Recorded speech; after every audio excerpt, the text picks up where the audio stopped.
A mis 89 años, ya no tengo nada que demostrar. Mi nombre es Juan Carlos Ramírez y durante 51 años ejercí la fisioterapia en la Ciudad de México. Trabajé con más de 6.500 pacientes en clínicas privadas y del sector público en la Colonia Condesa y en el poniente de la ciudad. Rehabilité cuerpos después de accidentes, cirugías y enfermedades. Le devolví la movilidad a quien la había perdido. Y después de más de 5 décadas observando cómo las personas recuperaban o perdían su calidad de vida, descubrí algo revelador. La mayoría no perdió su vitalidad por una enfermedad, sino por decisiones diarias que acumularon consecuencias. No hablo desde la teoría. Hablo desde patrones repetidos miles de veces. En 1978 empecé a notar diferencias extrañas entre pacientes con diagnósticos similares. Dos personas de la misma edad, con la misma lesión, evolucionaban de manera completamente distinta. Recuerdo un caso específico. Dos hombres de 62 años, ambos con hernia de disco. Uno se recuperó en 3 meses, el otro tardó más de 1 año y regresó con otra lesión 2 años después. Misma cirugía, mismo protocolo de rehabilitación, resultados opuestos. Fue ahí que empecé a prestar atención a lo que sucedía fuera del consultorio. En 1985, comencé a registrar un detalle específico: el estilo de vida antes de la lesión o enfermedad. Preguntaba sobre su rutina, sueño, alimentación, relaciones personales. Al principio, mis colegas pensaban que estaba perdiendo el tiempo, pero los cuerpos contaban historias que los estudios médicos no mostraban. Los pacientes que caminaban regularmente se recuperaban más rápido. Quienes mantenían vínculos sociales activos mostraban mejor apego al tratamiento. Las personas que dormían bien tenían menos inflamación y dolor crónico. Aquellos que comían de forma equilibrada sanaban con mayor eficiencia. Para 1992 ya tenía suficientes observaciones personales para entender que la calidad de vida no era resultado de la suerte, sino de hábitos sostenidos en el tiempo. Un ejecutivo de 52 años fue el punto de inflexión. Llegó a mi consultorio después de una cirugía de columna. Hacía ejercicio 3 veces por semana en un gimnasio exclusivo de Polanco. Usaba tenis importados, suplementos caros, tenía entrenador personal. Pero pasaba 12 horas diarias sentado en juntas y frente a la computadora. Comía rápido, dormía poco, vivía estresado. La recuperación fue lenta y dolorosa. 2 años después, volvió con otra lesión. La conclusión fue simple y contundente. El cuerpo necesita coherencia, no compensaciones aisladas. Él creía que 3 horas de gimnasio a la semana compensaban 60 horas sentado. No lo hacían. El cuerpo no funciona así. Necesita movimiento frecuente, distribuido a lo largo del día. No sirve de nada hacer 1 hora de ejercicio intenso y pasar el resto del día inmóvil. Los músculos se acortan, la circulación disminuye, la columna sufre, la inflamación aumenta. Comencé a recomendar algo que parecía ridículo en esa época: levantarse cada 50 minutos, caminar hacia la ventana, estirar los brazos, subir un piso por las escaleras. Nada heroico, solo movimiento constante. Los pacientes que siguieron esta indicación tuvieron recuperaciones notablemente mejores. Los que la ignoraron regresaron con nuevas lesiones. El segundo patrón fue aún más revelador: el sueño reparador. No solo dormir, sino descansar profundamente. Pacientes que presumían dormir 4 o 5 horas. Madres que se desvelaban constantemente. Profesionistas que trabajaban hasta tarde. Comencé a correlacionar dolores crónicos, recuperaciones lentas y recaídas frecuentes con historiales de sueño deficiente. Recuerdo a una maestra de 58 años. Llegó con un dolor en el hombro que no mejoraba desde hacía meses. Ya le habían hecho una infiltración, había tomado antiinflamatorios, intentado con acupuntura. Nada funcionaba. Cuando le pregunté sobre su sueño, Dijo que dormía bien, 6 horas por noche, sin despertarse. Pero cuando le pregunté si despertaba descansada, dudó.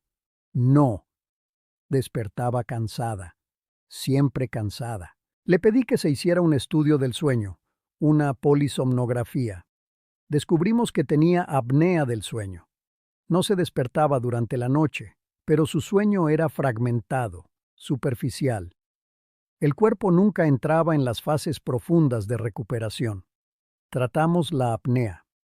En 6 semanas, el dolor de hombro disminuyó un 70%, sin ninguna intervención adicional en la articulación. El cuerpo se repara durante el sueño profundo. Sin ese proceso, la inflamación persiste, los músculos no se regeneran, el sistema nervioso no se equilibra. Décadas antes de que se popularizara la ciencia del sueño, yo ya podía anticipar que un paciente tendría complicaciones basándome únicamente en cómo dormía. Dormir mal no parecía grave, pero erosionaba cada sistema del cuerpo. El tercer factor era incómodo porque parecía emocional, no físico, la conexión social.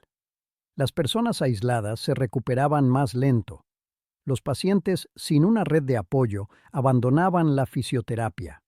El aislamiento sostenido debilitaba la motivación, elevaba el estrés y reducía el apego al tratamiento. Vi a pacientes con lesiones graves recuperarse por completo porque tenían familia, amigos, una comunidad, y vi a personas con problemas menores deteriorarse porque estaban solas. Recuerdo a 2 mujeres con fractura de fémur, misma edad, 71 años, misma cirugía, misma semana de hospitalización. Una tenía 3 hijos que se turnaban para acompañarla a las sesiones. Pertenecía a un club de tejido en el Parque México. Tenía amigas que le llamaban todos los días. La otra vivía sola. Sus hijos, en otros estados de la República, sin amigos cercanos. Pasaba los días viendo la tele. La primera volvió a caminar en 4 meses. La segunda nunca recuperó la movilidad completa, no por una limitación física, por falta de motivación, por soledad. El vínculo humano no era un detalle, era parte del tratamiento. Comencé a preguntar sobre esto en las primeras consultas. ¿Con quién vive? ¿Tiene amigos cercanos? ¿Pertenece a algún grupo? ¿Platica regularmente con alguien? Las respuestas me decían tanto como las resonancias magnéticas. Los pacientes conectados tenían un mejor pronóstico. No porque la conexión curara las lesiones, sino porque les daba una razón para esforzarse, para presentarse a las sesiones, para seguir las indicaciones, para querer mejorar. La soledad, por otro lado, era un factor de riesgo silencioso. No aparecía en ningún protocolo médico, pero yo veía sus efectos todos los días. El cuarto patrón me frustró durante años. Pacientes que seguían dietas de moda, restricciones extremas o una alimentación desequilibrada. Personas mayores comiendo solo carbohidratos simples mientras su masa muscular disminuía con la edad. Después de los 50, el cuerpo necesita proteínas adecuadas para mantener el músculo. Necesita grasas saludables para reducir la inflamación. Necesita nutrientes reales, no productos procesados. Ajusté mi propia alimentación a los 60 años. Más verduras, proteínas de calidad, menos azúcares refinados. En 2 meses, mis dolores articulares mejoraron notablemente. Muchos pacientes no quisieron cambiar. Confiaron en consejos anticuados o modas pasajeras. Pagaron el precio en inflamación crónica y recuperaciones lentas. Recuerdo a un señor de 68 años que llegó con dolor crónico de rodilla. Tenía sobrepeso. Desayunaba bolillo con mantequilla y jugo de naranja. Comía pasta o arroz con frijoles y carne. Cenaba un sándwich. Creía que comía bien porque era comida casera, pero era casi puro carbohidrato, poca proteína, poca fibra, poca grasa buena. Su cuerpo estaba inflamado por dentro. La rodilla era solo el síntoma más visible. Sugerí cambios graduales. Agregar un huevo en el desayuno, incluir más verduras en la comida, cambiar el sándwich por una sopa de pollo. Se resistió al principio. Dijo que siempre había comido así, que no iba a cambiar a los 68 años. Pero el dolor no mejoraba. Después de 6 meses de fisioterapia sin un progreso significativo, finalmente aceptó intentarlo. En 3 meses perdió 5 kilos. El dolor de rodilla disminuyó a la mitad, no porque adelgazara, sino porque la inflamación sistémica se redujo. La alimentación no era sobre estética, era sobre funcionalidad. Si esta historia te está gustando, no te olvides de suscribirte a nuestro canal y dinos desde qué ciudad nos estás viendo. Seguimos. Te prometo que esta va a ser la mejor historia que vas a escuchar en tu vida. A mis 89 años, todavía veo estos patrones repetirse. Todavía veo a gente buscando soluciones rápidas para problemas que tardaron décadas en formarse. Todavía veo cuerpos pidiendo auxilio de maneras que la medicina tradicional no logra interpretar. Pero también veo algo diferente ahora. Veo a más personas prestando atención, haciendo preguntas, queriendo entender, y eso me da esperanza, porque la diferencia entre llegar a los 80 con vitalidad o deteriorarse prematuramente no suele estar en la genética. Está en pequeñas elecciones, acumuladas durante décadas. Elecciones que todavía están a tu alcance. El quinto factor era casi invisible: el estrés crónico y la preocupación constante. Personas jubiladas, sin problemas económicos graves, pero atrapadas en una ansiedad permanente. El estrés sostenido tensionaba los músculos, alteraba la postura, generaba dolor y dificultaba la recuperación. La tensión emocional se manifestaba físicamente. No parecía urgente, pero erosionaba año tras año. Vi esto claramente en una paciente de 64 años. Llegó con dolor cervical crónico. Ya había tenido decenas de sesiones de fisioterapia en otras clínicas.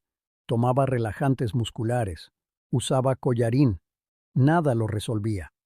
Cuando empecé a tratarla, me di cuenta de que sus músculos estaban permanentemente contraídos, no por una lesión, sino por tensión. Se preocupaba por todo, por sus hijos adultos, por sus nietos, por la vecina, por las noticias en la televisión, por cosas que no podía controlar.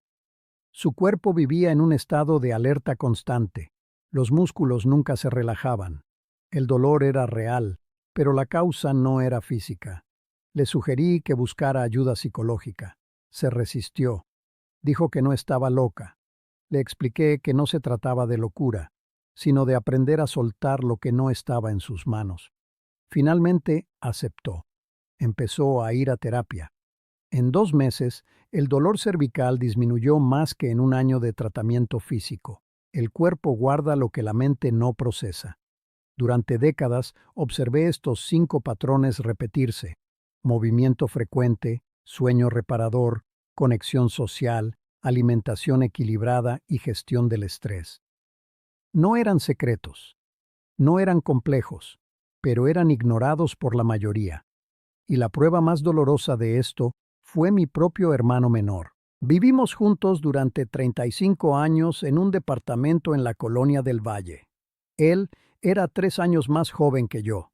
Vio mi trabajo de cerca, escuchó mis observaciones, conocía los patrones, pero no adoptó ninguna de las recomendaciones.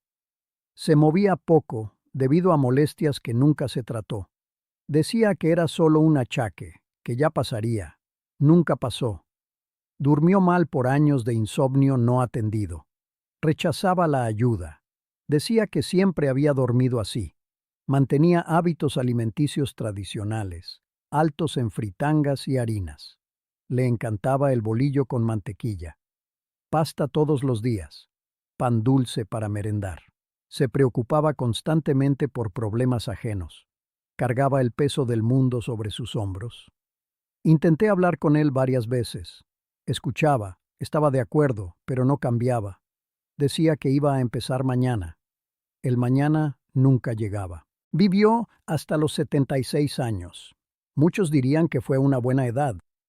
Pero yo observé 20 años de deterioro progresivo. pérdida de movilidad, dolores crónicos, dependencia creciente. No fue un final abrupto, fue una larga reducción de la vitalidad. En sus últimos 5 años apenas salía de casa. Necesitaba ayuda para tareas simples. Pasaba los días en el sillón, viendo la tele. No era la vida que merecía, no era la vida que podría haber tenido. Yo no hablo de vivir más años, hablo de vivirlos con autonomía, energía y alegría. A mis 89 años vivo solo en mi departamento en La Condesa. Preparo mis propias comidas, hago huevos revueltos para desayunar, preparo una ensalada para comer, cocino pollo con verduras para cenar. Nada sofisticado, solo comida de verdad. Camino por el Parque México todas las mañanas. No corro, no hago ejercicios intensos, solo camino. 30 minutos, todos los días, llueva o truene. Saludo a los vecinos, observo los pájaros, siento el cuerpo moverse. Participo en un club de lectura que se reúne todos los jueves en la biblioteca de la colonia. Somos 8 personas. Discutimos libros, nos reímos, no estamos de acuerdo, nos conectamos. No se trata de los libros, se trata del vínculo. Les llamo a mis sobrinos cada semana. No espero a que ellos me llamen. Yo les llamo, les pregunto cómo están. Escucho sus historias, mantengo el vínculo vivo. Duermo 8 horas cada noche. Me acuesto a las 10 de la noche. Me despierto a las 6 de la mañana, sin despertador. El cuerpo sabe cuándo ha descansado. No tomo pastillas para dormir. No veo la tele antes de acostarme. Leo unos minutos. Apago la luz. Duermo. Y mantengo un hábito que adopté en 1982. Me levanto cada hora para moverme. No importa lo que esté haciendo. Leyendo, viendo algo, platicando. Cada hora me levanto. Camino a la ventana. Estiro los brazos. Me paro de puntitas y bajo. 2 minutos. Luego vuelvo a lo mío. La gente lo encuentra extraño, pero mi cuerpo lo agradece. A mis 89 años no tengo dolor crónico. No tomo medicamentos para el dolor. No dependo de nadie para mis actividades diarias. No me considero especial. Me considero constante. Vi miles de cuerpos recuperarse o deteriorarse. Me despedí de pacientes muy queridos. Enterré a mi hermano. Y todavía estoy aquí. No por suerte, por decisiones repetidas. Mi mensaje no es cambiar todo de golpe. No es poner la vida de cabeza. Es elegir uno de los 5 pilares. Solo uno. Moverse con frecuencia. Dormir profundamente. Cultivar vínculos reales. Alimentarse de forma equilibrada. Soltar el estrés innecesario. Uno solo. Y sostenerlo. Porque, según mi experiencia, la diferencia entre llegar a los 80 con vitalidad o deteriorarse prematuramente no suele estar en la genética. Está en pequeñas elecciones, acumuladas durante décadas. Elecciones que tú todavía puedes hacer. Vi a personas de 50 años con cuerpos de 70 y a personas de 70 con cuerpos de 50. La diferencia no estaba en lo que heredaron, estaba en lo que eligieron. Todos los días los cuerpos me contaban historias.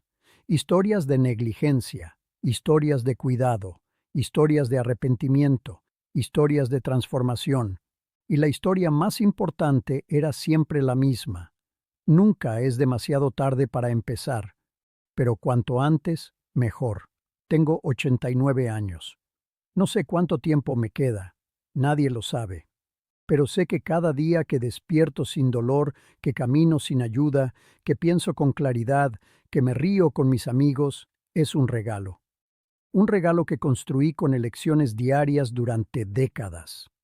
¿Y tú? Tú todavía estás aquí. Todavía tienes tiempo. Todavía puedes elegir. La pregunta que les dejo no es médica, es personal. Tú todavía estás aquí. ¿Qué vas a hacer al respecto?